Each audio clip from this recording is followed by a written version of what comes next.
शामिल हो रहे हैं। आज़ादी का अमृत महोत्सव, इस कार्यक्रम के अंतर्गत आज रामकृष्ण आश्रम राजकोट ने एक युवा सम्मेलन का आयोजन किया है और यह सम्मेलन भारत के सपूत महान देश प्रेमी स्वामी विवेकानंद जी को समर्पित है। आइए कार्यक्रम का शुभारंभ हम वेद पाठ की मंगल ध्वनि द्वारा करेंगे।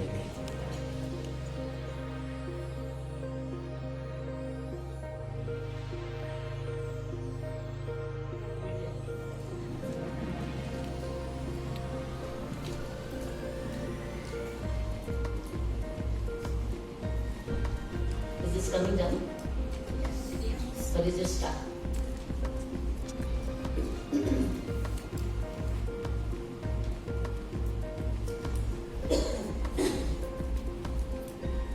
मैं आप सबके लिए पहले तो सबसे ज्यादा मैं धन्यवाद करती हूँ उस ईश्वर का जिसने ये मौका संभव किया, उस प्रकृति का जिसने ये अपॉर्चुनिटी संभव की,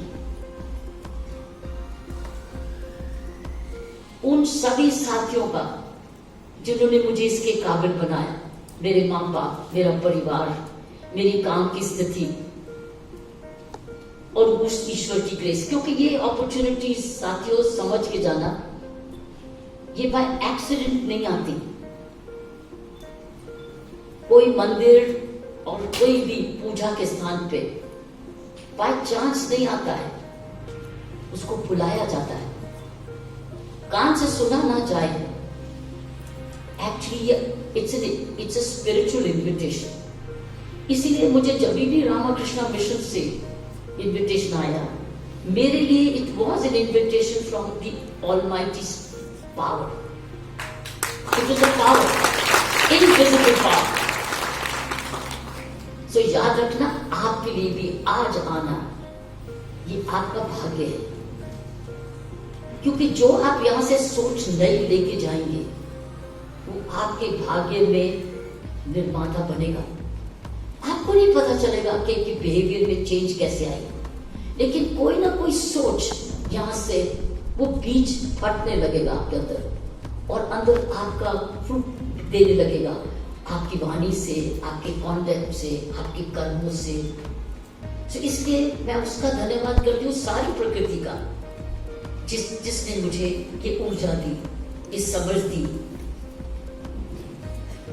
ये तंदुरुस्ती दी और ये काबिलियत दी, जो भी है, छोटी है या थोड़ी, जिसने ये मौका फिर से संभव किया।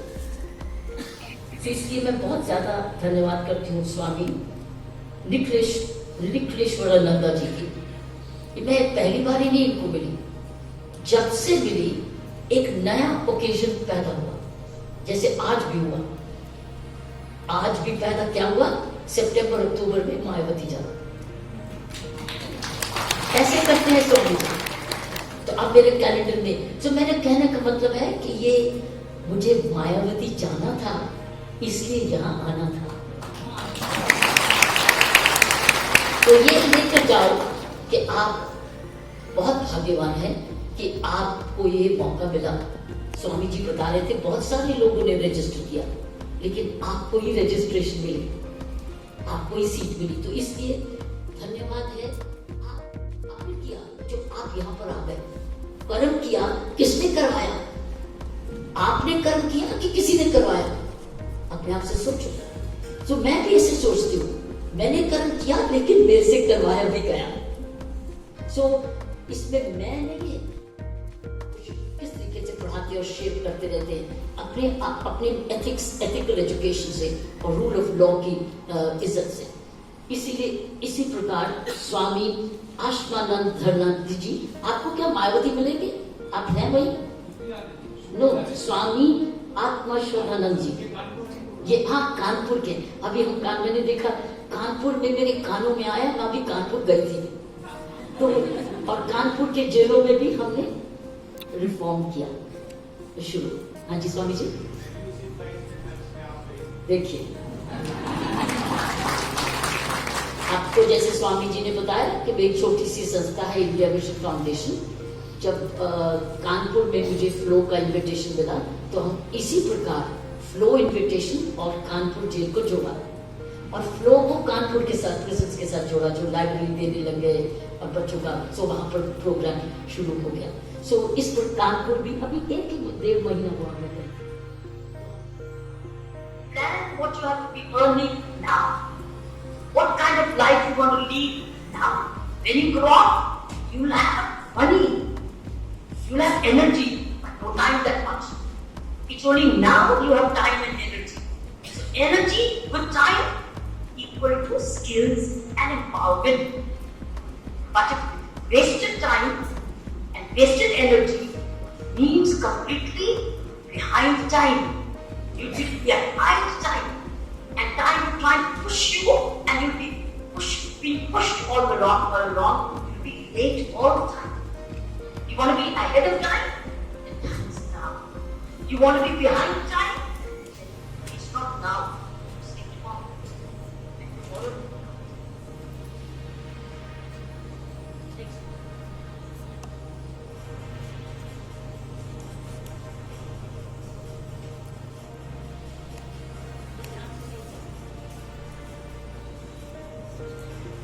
ये हमारा एक प्रोग्राम होता है reading. Favorite unsung hero is Khudiram Bose, and he was a legendary fighter who died at the age of just 18 years old, and he was born in Midnapur in Bengal.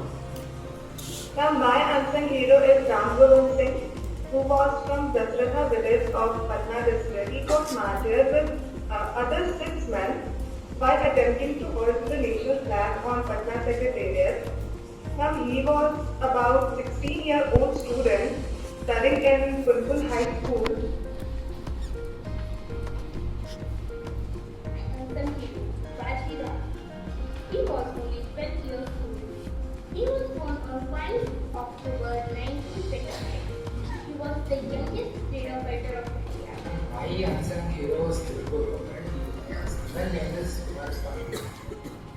So he was born on 4th October 1904 in a small town in West the Tirupur district of Tamil. His death was very cruel as the police assaulted him during a protest against the British colonial government. He fell unconscious. And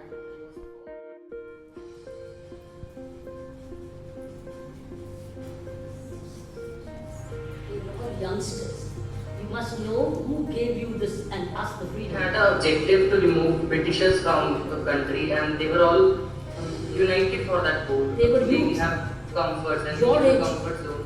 We don't have that to face that difficulties that they had faced.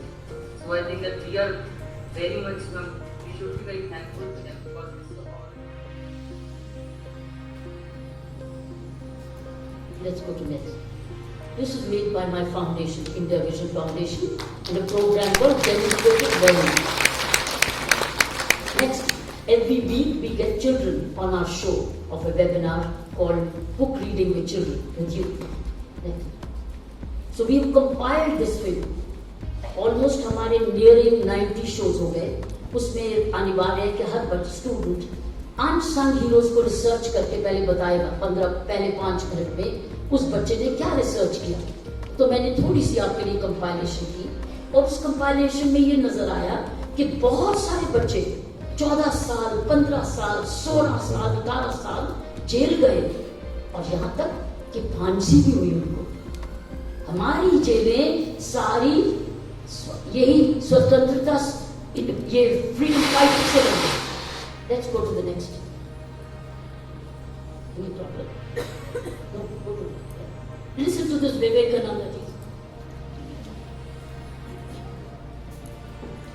Swami ji said, the youth. पता नहीं कितने साल पहले मैंने save किया होगा अपनी library. उन्होंने लिखा है, decide your future while you possess the energy of the youth, not when you are worn out and jaded. There are greater works to be done than aspiring to become something. A far greater work is the sacrifice of yourselves for the benefit of your race, for the welfare of humanity. आज उसी महापुरुष को आप याद कर रहे हैं। कई 100 साल पहले उन्होंने अपने यूथ को ये मैसेज दिया था। Go ahead, next. और उन्होंने ये भी कहा था, वन आइडिया ले लो, take up one idea, make that one idea your life, think of it, dream of it, live on that idea. Let the brain, muscles, nerves, every part of your body be full of that idea and just leave every other idea alone. This is the way to success. It's nothing but concentration, focus, purpose, goal, चरित्र. इसी से चरित्र निर्माण, क्योंकि बिना discipline के नहीं आ सकता. Let's go next. तो मैं आपके लिए अब सुनिए. All your actions or your karma have 4 aspects for success. First requirement is focus. Focus is Raj Yoga. If you pay your full attention to that work, first of all decide what you are going to achieve.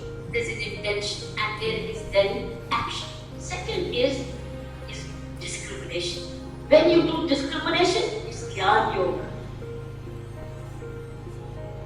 Choosing between the right and wrong. Criminals focus on crime. Good people focus on good deeds.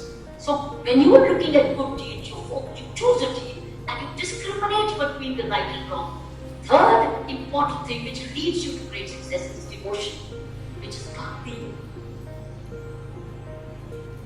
When you devote yourself to your studies, your education, and to the cause of the higher purpose, then you are using bhakti. And then finally, you are not dependent on the results. You are letting results happen. Then you are in karma. So all the 4 yogas lead you to right action. It is Raj Yoga for focus, it is discrimination for Jnana Yoga, it is devotion for Bhakti Yoga, and it is insulation from results is Karma Yoga. It is these 4 yogas which has also been a part of the Gita. When you focus on your work, make a right choices, give full concentration, full devotion, attention, and then you say, result will happen. I've done my best. I'm not going to waste my energy waiting for the result. I'm going to move on to something else. There is a certain recipe for success. कर्म अच्छा करते हैं, सेवा भाव रखते हैं, humility रखते हैं, पर्सनल डिसिप्लिन करते हैं, दूसरों के काम आते हैं. It's you. एक कहानी है, भगवान के पास ऊपर गया, भगवान नीचे बहुत कलर है, बहुत धुआं है, बड़ा क्राइम है, बड़ी वायलेंस है. ये कहाँ मुझे भेज दिया भगवान? मुझे वापस बुला लो. उसने कही, नहीं, मैंने तुझे भेजा है इसीलिए to build a better you. जो भी तुमने देखा, अपने आप को बिल्ड करो कि तुम इसको कैसे अपने आप को स्ट्रॉन्ग बनाओगे ताकि आप इसको डील करो. जब स्वामी जी दुनिया भर में ट्रैवल कर रहे थे, स्पीकिंग कर रहे थे, मैसेजेस कर रहे थे, world was not at peace. World wars were behind, they were at peace और they were ahead. There was greed, there was selfishness, there was indiscipline, there was warfare, there was animosity, hostility. But वो कहने गए, हम लोग एक हैं, आओ अपने आप को बनाइए. So when we all build a better you, everybody becomes we. We becomes I to you, you to we. So we can all become we the Indians. That's exactly the message of Swamiji. Next. तो ये 2 दिन हुए बाद में. अगर भगवत गीता पढ़ो तो वो यंग एंड वाइब्रेंट को कर्मयोगी बनाता है. मैं भी छोटी उम्र में हमारे घर में भगवत गीता के पाठ होते थे, तो हमें यही शब्द किया जाता था कि हम भगवत में उस वक्त उस उम्र में कर्मयोगी बनो, सीधा इस इधर उतर के कर्मयोगी. दैट इज व्हाई मुझे यूनिफॉर्म पसंद आया, क्योंकि मैंने यूनिफॉर्म में कर्मयोग बनने का डिटर्मिनेशन. तो अगर हम लोग ये करें कि हमने कर्म कैसे करना है, ये नहीं है कि मैं आसानी की जीवन नहीं व्यतीत कर सकती. मेरी PhD थी, मेरे पास स्कॉलरशिप थी, अमेरिका में मैं जा सकती, लेकिन मैंने यूनिफॉर्म पहन के ये फैसला कर लिया कि मैं संन्यास की तरफ, मैं भी संन्यास का सोच सकती हूँ. मेरे लिए यूनिफॉर्म ही संन्यास था. खाकी वर्दी एक संन्यास, कई पुलिस ऑफिसर्स के लिए, कई आर्मी ऑफिशियल्स के लिए जो वर्दी होती है वो संन्यास का एक रूप बन जाता है. Work becomes worship and the uniform which you wear becomes a living temple. तो ये अगर जब सोचने लग जाओ तो आपका बहुत ज्यादा आपकी बिहेवियर चेंजेस आने लगती हैं। आपका हर कदम उधर ही ले जाएगा जहां आपको यही रिलेशनशिप, ये वन आइडिया आपको स्ट्रॉन्ग और ताकतवर बनाता जाएगा। नेक्स्ट, ये देखिए, ध्यान से देखना एंड तक।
क्या उसने किया?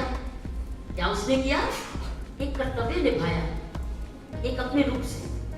हम अधिकारों की, आज भी हमारे प्रधानमंत्री जी की मैं रेडियो स्पीच सुन रही थी, उन्होंने आज कही है, उन्होंने ये कहा अधिकार तो चाहिए, जब आप अधिकारों का, हर एक को अधिकार चाहिए, लेकिन जब आप जिम्मेवारी निभाने लग जाते हैं तो दूसरे का अधिकार तो सुरक्षित हो गया, क्योंकि आपने जिम्मेवारी ले ली दूसरे के अधिकारों की और उसने अधिक जिम्मेवारी ले ली तुम्हारे अधिकारों की।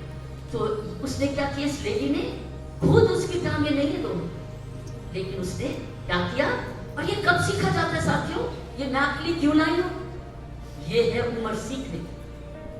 This is the age, that is why this is youth conference. Values अगर लेने हैं तो अब लेना, बड़े होकर लेट हो जाएगा। अभी अगर आप में ये वैल्यूज आ गए, अपने आप को डिस्कंफर्ट में दूसरे को कंफर्ट, जिसको मेरी ज्यादा जरूरत है, एडजस्ट करना, कॉम्प्रोमाइज करना, रिस्पॉन्सिबिलिटी लेना और अपना त्याग भी करना, अपने आप को कंफर्ट जोन से हटाना दूसरे के भले के लिए, जो वो खुशी देता है। खुशी लेनी है तो तरीका दूसरे को देकर ही है खुशी, दूसरे से छीन के नहीं होती खुशी। खुशी लेनी है तो दूसरे को देकर करो। रोज ये सोच लो मुझे आज किसी ना किसी का भला करना है। रोज ये सोच लो मैंने कुछ ना कुछ आज देना है। I am going to give something, चाहे स्माइल देनी है, चाहे किसी के काम आना है, किसी के लिए भोजन बनाना है, किसी के लिए अच्छा शब्द बोलना है, किसी की हेल्प करनी है। जिस प्रकार कानून का पालन करते हैं, जब आप कानून का पालन करते हो तो आप तो अपने देश का पालन कर रहे हो, क्योंकि उसको सभी को सुविधा मिलती है। और नेक्स्ट डे जब देख लो, मुझे स्वामी जी ने बताया था यहाँ टीचर्स भी है। ये मैंने बड़े साथ मैंने टीचर्स का लिखा था। जीआरडी टाटा के पास एक व्यक्ति गया और कहता, टाटा साहब मैं हर टाइम पेन घुमा देता हूँ, मेरे को पेन को टिकता ही नहीं, घूमता रहता। बोले अच्छा ये बात, कोई बात नहीं, एक अच्छा सा पेन खरीदो जा मार्केट से, गोल्ड पैनल 22 कैरेट गोल्ड का पेन खरीद। क्या खरीद? उसे खरीद लिया। कुछ महीनों के बाद जीआरडी का, ये सच्ची स्टोरी है, तो उन्होंने कहा कि वो तेरे पेन का क्या हुआ? वो मेरा पेन वही है जो 6 महीने पहले मैंने खरीदा था, ये बड़ा महंगा है और मैंने इसको, मेरे पास अभी भी अब तो कुत्ता ही नहीं है। उन्होंने बोला ये प्रॉब्लम तेरी नहीं थी, ये तुम्हारी वैल्यू की थी कि तुम किस चीज की वैल्यू करते हो। वो छोटे छोटे सस्ते पेन को ऐसे फेंकते रहते हो, गुम होते, कोई फर्क नहीं पड़ता, लेकिन क्योंकि ये महंगा था तुमने इसकी कदर की और घूमने नहीं दिया, संभाल के भी रखा, इस्तेमाल भी किया। प्रॉब्लम सिर्फ ये नहीं तुम्हारे में प्रॉब्लम थी, तो तुम्हारी वैल्यू सिस्टम में तुमने इसकी वैल्यू की, ये घुमा नहीं, ये तुम्हारे पास ही रहा। मैं यही कह के समाप्त करती हूँ कि जब आप अपने समय की इस तरह कदर करोगे, हाथ से कुछ नहीं निकलेगा। एक एक दिन आपके लिए इन्वेस्टमेंट हो, एक एक दिन, चाहे पढ़ाई में है, चाहे कर्मों में है, चाहे मेहनत में है, चाहे सोच में है, चाहे रिलेशनशिप में है, चाहे सच्ची सोच, अच्छे अच्छे व्यवहार में है, कैरेक्टर बिल्डिंग में है। आज हम वहीं पर आए हैं जहाँ नेशनल कैरेक्टर बिल्डिंग की बात हो रही है, नेशन बिल्डिंग की बात हो रही है। इस वक्त ये मत देखो तू कर रहा है कि तू नहीं कर रही, तुमने गलती की तो मैंने कर दी तो क्या हो गया, तो सब करते हैं, मैंने भी कर ली। अपनी जिम्मेवारी, it's here to take individual responsibility. जब आप अपनी जिम्मेवारी लेंगे, कैसे सोचते हैं, खाते हैं, पीते हैं, रहते हैं, बोलते हैं, जाते हैं, टूरिज्म में जाते हैं, अपने देश को पहले देखते हैं, अपनी किताबें पहले पढ़ते हैं, अपना संस्कार पहले पढ़ते हैं, अपना इतिहास पहले पढ़ते हैं। फॉरेन ट्रिप से पहले मम्मी डैडी को पहले मुझे देश तो दिखा दो, आप मुझे बाहर के ट्रैवल में दिखा रहे हो, बोले देश को दिखा दो, और मेरा देश महान है, मैं देख लूं, फिर मैं एक बार चला जाऊंगा। मैंने देखा यूरोप में एक कंट्री देखो, सारा यूरोप एक है। इंडिया में एक मंदिर देखो तो एक से एक अनेक है, एक से एक धर्म स्थान है, एक से एक आर्किटेक्चर में आउटस्टैंडिंग है। सो ये जैसे आप अपनी जो वैल्यू करोगे तो वही बनोगे। जो भी हम लोग आपके सामने खड़े हैं वो ही हैं जिन्होंने जिस चीज की वैल्यू की वही उसके पास वापस रिवॉर्ड आ रहा है, मांगे बिना। ये नहीं मांगे, ये जो मेरी संस्थाएं जिनकी जिक्र करी थी, ये अपने आप आई। ये दोनों संस्थाएं आज हजारों की मदद करती है, चाहे वो कैद में है, चाहे वो आजाद है, चाहे वो गरीब है, चाहे अनपढ़ है, चाहे महिलाएं हैं, चाहे गाँव की है, चाहे शहर से। अपने आप आए, मेरे पास कोई धन नहीं था, सिर्फ डिटर्मिनेशन थी कि अपनी नौकरी से, अपने काम से उठ के काम करना है, अपने रसूख का इस्तेमाल करना है और ईश्वर से मांगने मेरी मदद कर। इनाम भी आया, काम भी आया, कर्म भी चलता गया और चलता ही जा रहा है। सो साथियों, ये है जीवन। मैं इसलिए आई हूँ आपके लिए, आपको ये दिखाने के लिए। मैं बोलती तो 10% आपको याद रहता, अब मैं बोली भी और आपको दिखाया भी, समझाया भी। कोशिश, मेरी आशा ये है कि कम से कम 90% तो आपके बीच में रह जाएगा और आप एक नया युवा भारत बनाएंगे। धन्यवाद।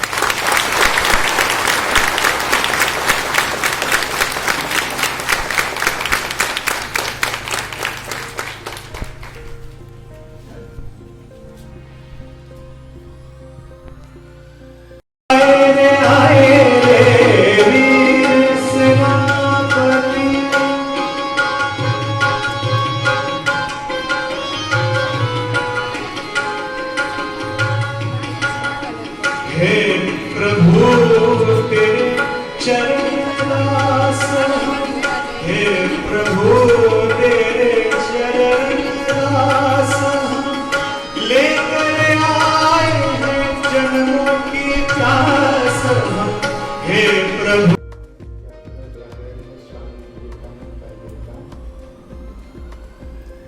भारतीय नवजागरण में स्वामी विवेकानंद का बड़ा महत्वपूर्ण योगदान रहा है। स्वामी विवेकानंद आत्मद्रष्टा ऋषि थे। उन्होंने आत्मा का साक्षात्कार किया था और आत्म शक्ति के प्रकाश से वे सारे विश्व को प्रकाशित करना चाहते थे। उन्होंने अनुभव किया था कि शताब्दियों की गुलामी के कारण भारत के जीवन में अशिक्षा, गरीबी, नैराश्यता, कर्मकांड, अंधविश्वास, पायआडंबर ये छा गए हैं और इसके कारण भारत का विकास अवरुद्ध हो गया है। आत्मशक्ति के प्रकाश से जीवन की इन सब समस्याओं को दूर करने के लिए वे निरंतर संघर्षरत रहे, क्योंकि स्वामी विवेकानंद का यह विश्वास था, जब आत्मशक्ति जागृत होगी जीवन के सभी क्षेत्रों में विकास होगा। जब आत्मशक्ति जागृत होती है तो विश्व के सभी श्रेष्ठ उपादान स्वयं व्यक्ति के जीवन को, समाज के जीवन को, राष्ट्र के जीवन को मिलते हैं। 1895 में स्वामी विवेकानंद दक्षिण भारत के कुंभकोणम शहर में एक व्याख्यान दिया उन्होंने, द मिशन ऑफ वेदांत, और उसमें उन्होंने बहुत महत्वपूर्ण बात कही। उन्होंने कहा, teach yourself, teach everyone is real nature, call upon the sleeping soul and see how it awakes. Power will come, purity will come, glory will come, goodness will come, and everything that is excellent will come when this sleeping soul is roused to self-conscious activity. तो जब आत्मशक्ति का प्रकाश होता है तब दुनिया के श्रेष्ठ उपादान स्वयं व्यक्ति को उपलब्ध होते हैं।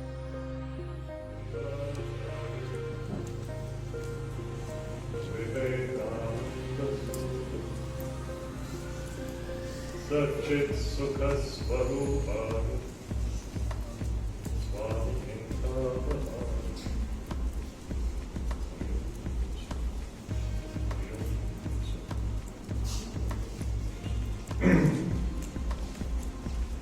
श्रद्धेय डॉक्टर विक्रम सिंह जी, श्रद्धेय डॉक्टर ओम प्रकाश वर्मा जी, आप दोनों को मेरा नमस्कार।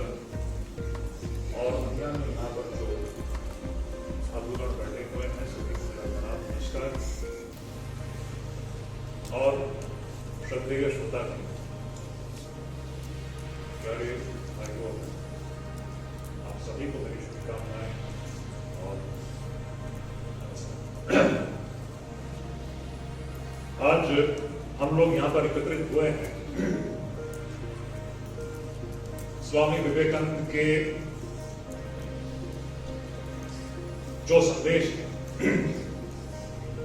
उसके विभिन्न पहलुओं पर हम लोग आज यहाँ पर इस संगोष्ठी के द्वारा लोग विचार विमर्श कर रहे हैं और हम इससे क्या सीख सकते हैं।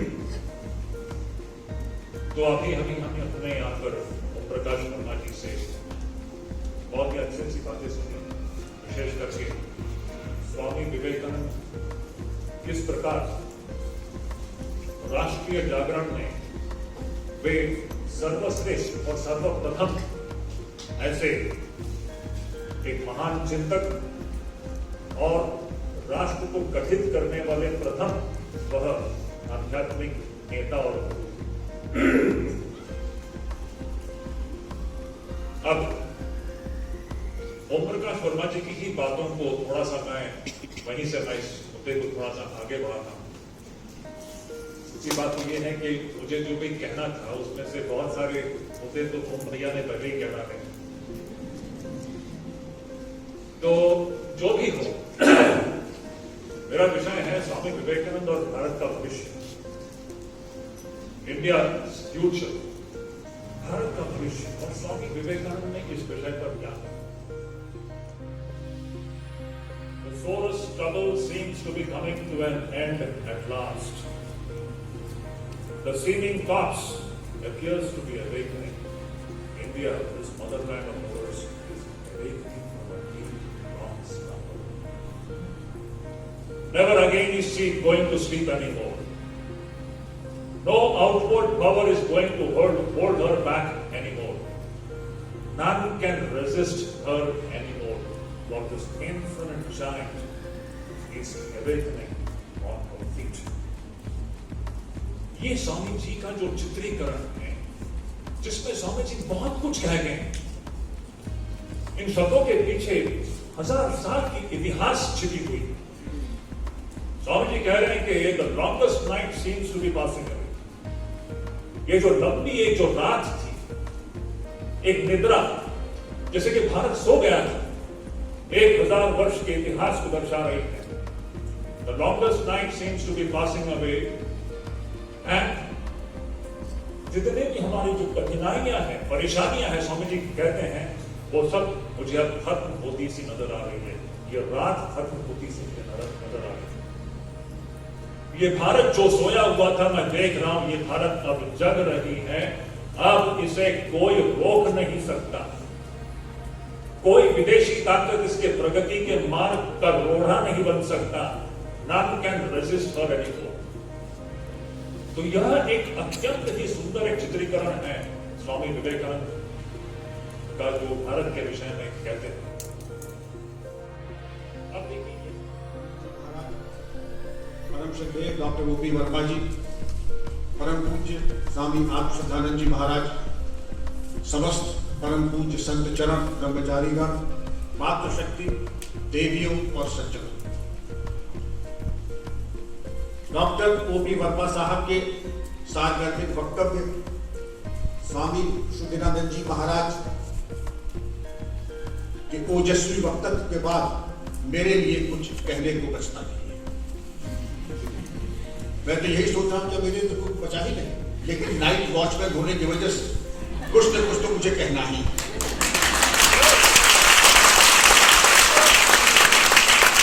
आपके मानवाधिकार का संरक्षण भी मेरा कर्तव्य है। आपको बंधक बनाना मेरे हित में नहीं है, ना आपके हित में है। और भोजन अवकाश के पूर्व बंधक बनाना तो महापाप भी होता है। तो मैं एक आश्वासन आपको जरूर दूंगा, भोजन अवकाश के पहले समय रहते आप मुक्त हो जाएंगे।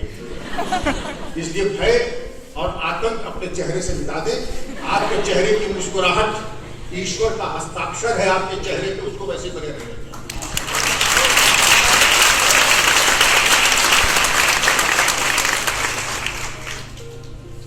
मेरा संबोधन प्यारे बच्चों आपसे और चरित्र के बारे में। चरित्र के बारे में अगर हम चर्चा करें तो सबसे पहले तो मैं आप बच्चों के माता पिता के को प्रणाम करना चाहूंगा, आपको प्रणाम करना चाहूंगा कि नाना प्रकार के आमोद प्रमोद को छोड़ करके आप रविवार के दिन इस सभागार में आए। आपके पास तमाम विकल्प थे, मॉल में चले जाओ, सर्कस देख लो, खेल तमाशे देख लो, लेकिन आप वो लेकर के आप यहाँ हैं। आप धन्य, जरूर आपके प्रारंभ में कोई पुण्य था, उसका प्राकट्य आज यहाँ हो रहा है, क्योंकि ये सामान्य सभागार नहीं है, सिंहों की राज्यसभा है। ये सिंहों की राज्यसभा है, सामान्य प्राणियों की एंट्री बैन है। अगर सिंह हो तो प्रवेश करो, वरना गेट आउट। लेकिन आज के समाज में स्वामी जी एक अजीब त्रासदी, जब सिंहों की राज्यसभा में गीदड़ गाने लगते हैं तो हाथी के मुंह के गंदे चूहे खाने लगते हैं। जब जब जयचंदों का अभिनंदन होने लगता है तब सर्पों से लिपटा चंदन रोने लगता है। जब फूलों को तितली हत्यारी लगने लगती है, जब मां की अर्थी बेटों को भारी लगने लगती है, मैं उस प्रासंगिक की बात कर रहा जो स्वामी जी ने सांकेतिक रूप से कहा कि हम भूल गए। मम्मी आपको इंग्लिश नहीं आती, you don't know English, that entitles me to take go on an ego trip. मां तो मां ही रहेगी।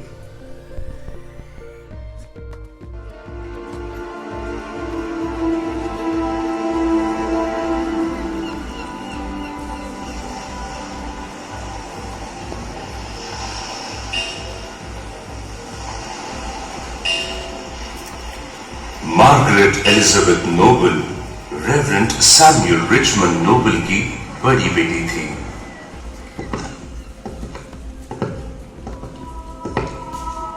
दो पीढ़ी से नोबल परिवार चर्च की सेवा कर रहे थे।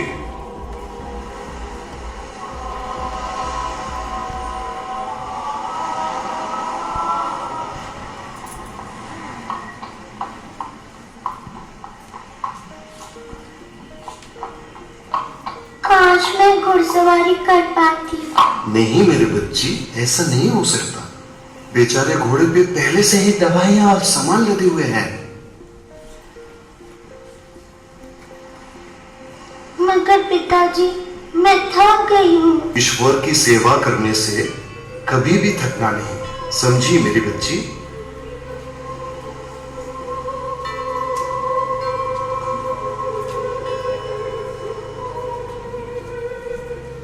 रेवरेंड नोबल गरीबों और रोगियों की सेवा में लगे रहते थे।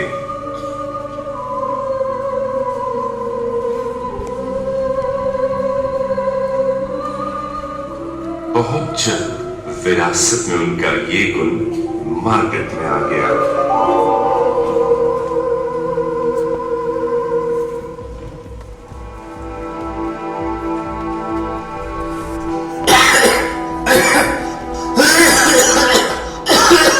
आप कितनी मेहनत करते हैं, आपको आराम चाहिए। ये विश्व बहुत बड़ा है और जीवन बहुत छोटा। जितना संभव हो हमें उतना लोगों की सेवा करनी चाहिए। मार्गरेट, वो जहाज देख रही हो, वो एक दूर देश से आ रहा है, जिस देश का नाम है भारत। मेरे एक उपदेशक मित्र वहां रहते हैं। वो ये कहते हैं वहां के लोगों को ईसाई सेवकों की बहुत जरूरत है। मैं चाहता हूं एक दिन तुम वहां जाओ और हमारे ईश्वर की ओर से उन लोगों की सेवा कर। मार्गरेट को उस समय ये पता नहीं था कि एक दिन भारत ही उनका स्थायी घर होगा। सन 1895 में एक भारतीय सन्यासी को उनके कुछ अंग्रेज मित्रों का आमंत्रण मिला। ये वही भारतीय योगी है ना जिसके बारे में समाचार पत्र में लिखा था? सही बोल, ये स्वामी विवेकानंद है। शिकागो पार्लियामेंट ऑफ रिलीजियंस में उनके भाषण ने उनको वर्ल्ड फेमस बना दिया है। स्वामी जी प्रथम भारतीय थे जिन्होंने भारत के धर्म और संस्कृति के बारे में पश्चिम को बताया। उनके हिंदू धर्म की परिभाषा से सारा विश्व प्रभावित हुआ था। इसी यात्रा के दौरान वह मार्गरेट से मिले। मैं सदियों पुराने वेद वेदांत पर उपदेश देता हूँ, इनका अभ्यास करता हूँ, और मैंने यह सीखा है कि ज्ञान नहीं, भक्ति ही सर्वश्रेष्ठ है। और दुनिया में ऐसे लोगों की आवश्यकता है जो दूसरों का कष्ट समझते हैं। हमें संवेदना के माध्यम से इन कष्टों का अंत करना चाहिए। शिव शिव। तो कैसी लगी स्वामी जी मार्गरेट? वो पुरानी बातें ही कर रहे हैं, फिर भी आश्चर्य है, उनसे कई नए विचार मिल रहे हैं। आवाज नहीं आ रहा है, एकदम जैसे सो रहे लोग। विवेकानंद को याद करे, विवेकानंद को याद करे, अविवेकत को त्याग करे, अविवेकत को त्याग करे, जीवन लक्ष्य को प्राप्त करे, नव भारत निर्माण करे, नव भारत निर्माण करे।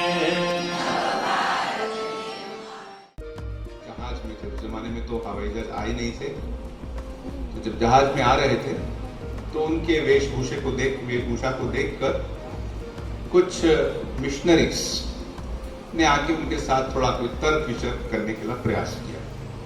स्वामी जी ने उसको काफी संतोषजनक उत्तर दिया था, लेकिन चूंकि वो नहीं मान रहे थे तो ये बात 2-3 दिन चलती रही। तो अंत में जब वो जो सज्जन थे वो स्वामी जी के पास थोड़े इस स्तर पे उतर आए कि वो भारत को, भारतीयता को, हिंदू धर्म को, इन सबको मानो बड़े ही अपशब्द कहने लगे, तो स्वामी जी उसके कॉलर को पकड़ के उसको ऊपर उठा लिया और उस समय वो जहाज के उस डेक पे थे, किनारे पे थे, जहां दूसरी ओर पानी था। और स्वामी जी ने कहा कि मेरी मातृभूमि के प्रति और एक शब्द तो तुम पानी में हुए। ये है स्वामी विवेकानंद का भारत के प्रति प्रेम। आज राजकोट आश्रम में आप सभी से यह संवाद स्थापित कर रहा हूँ क्योंकि पिछले 1 वर्ष में यहाँ था नहीं, हार्वर्ड विश्वविद्यालय में था, और पिछले 2 वर्षों से ऐसी स्थिति नहीं थी कि इस प्रकार का कोई आयोजन हो पाए। तो इस कारण बहुत दिनों के बाद मंच पर होना, आप सभी के सम्मुख होना स्वयं में एक सौभाग्य है, यह एक आशीर्वाद है। मैं राजकोट आश्रम मेरे लिए विशिष्ट इस कारण है क्योंकि यहीं पर मेरी मंत्र दीक्षा हुई थी। श्रीमद स्वामी गौतमानंद जी महाराज जो मेरे गुरुदेव हैं, उनसे मुझे मंत्र दीक्षा यहीं पर मंदिर में मिली। तो हर प्रकार से हार्वर्ड से लौटने के बाद पहला जो इस प्रकार का कोई आयोजन है वहाँ आकर बोलने का सौभाग्य मिले और वो राजकोट में मिले, ये मेरे लिए बहुत बड़ी बात है।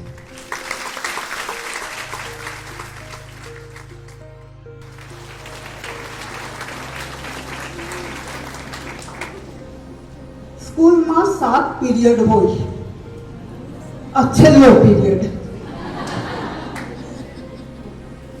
અને સ્વામીજી મને છેલ્લો પીરિયડ જ આપે છે. હવે છેલ્લો પીરિયડ અને સવારથી અત્યાર સુધી આટલા બધા વિદ્વાનોના